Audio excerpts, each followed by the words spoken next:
Welcome back to another video. Today we're going to be making these teddy bear cake pops. They were for a baby shower and they were super cute. We're going to start off by melting white chocolate with a little bit of chocolate chips. That's how I got the perfect teddy bear color. You can also use food coloring. And right here I'm weighing my cake pop to 1 ounce. This is an Oreo cake pop. I just added a little bit of Oreos in there. It was so delicious. Now to get smooth cake pops, you're going to want to squeeze the dough very well to remove any air. This will also warm up the dough a little bit in your hands since it is cold. And now we're gonna start rolling using our palm. You're gonna want to reshape it right here and make sure that it's really round. If you need more tips on how to get the most beautiful round cake pops, make sure to watch the video down below. I'll be linking it for you guys. But once you get that, you're gonna want to get the tip of the cake pop and add a little bit of chocolate, and you're gonna insert it almost all the way. Once you do this, you can set it aside, let that chocolate harden, and then we're gonna add the little ears.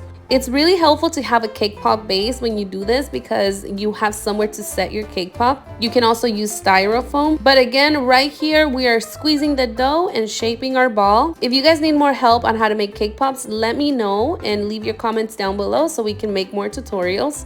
And again, once we have our round cake pop, we're gonna add the cake pop stick. Right here, I'm shaping the ball again, making sure that it's super round.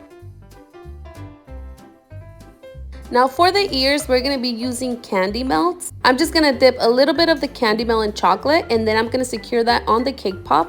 Honestly, when I did this, my cake pop cracked a little bit, so just make sure that you're not adding too much pressure.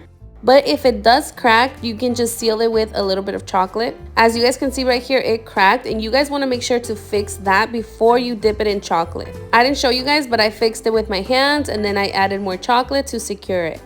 Now you really want to let this harden before you dip your cake pop, because if not, the candy melts are just going to go all over the place. So just make sure that it's completely set before you do this next step.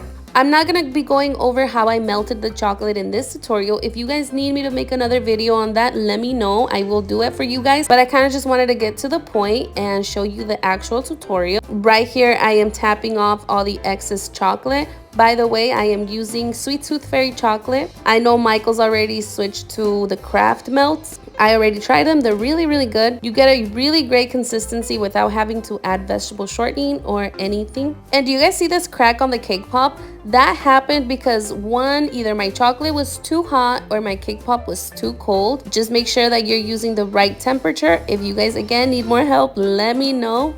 Anyways, once I dipped all the cake pops, we are going to start adding the details. And I am using fondant. You can use modeling chocolate as well. Sometimes you need chocolate to secure it. Sometimes you don't, because sometimes the fondant is sticky enough.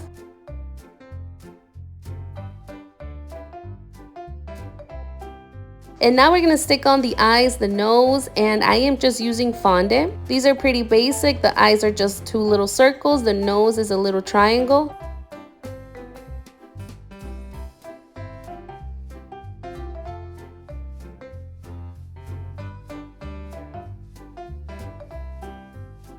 Now I'm going to add the details using a little toothpick, and I wanted to make some of these a little bit different. Since this is a baby shower, I wanted to add a little pacifier, and it's just going to be a round piece of fondant for the base, and I'm going to add another piece of fondant that's going to go across that. To make the small hole, I'm going to use a toothpick, and then I'm gonna glue this on with a little bit of chocolate. Make sure that you guys are not using too much chocolate, because then it'll be kind of a mess. As you guys can see, it's just a little dot. Wait for that chocolate to harden a little bit, and then you can let go. But aren't these just so cute? And if you're doing like a girls theme, you can also do pink pacifier. Maybe add a little pink bow on top and some lashes. Now moving on, we're gonna start making our bows for the cake pops. I like to make one first just so I know what size I need it, and then I start cutting all of the other strands. You can find this ribbon on Amazon. I'll have it linked for you guys. So right here, I'm grabbing one end and going over 2 fingers. I'm going to go in between that with the other end and loop it right here. It's kind of hard to explain. If you guys need to rewatch it, or I'll leave the link down below so you guys can check out that other video that goes more into detail on how to make the bows. Make sure that you tighten them, and then I want to cut off the ends just because I didn't want the tails to be hanging. So that's what I did right here. And now to glue the bow on the cake pop, you can use hot glue or double-sided tape, whatever works for you.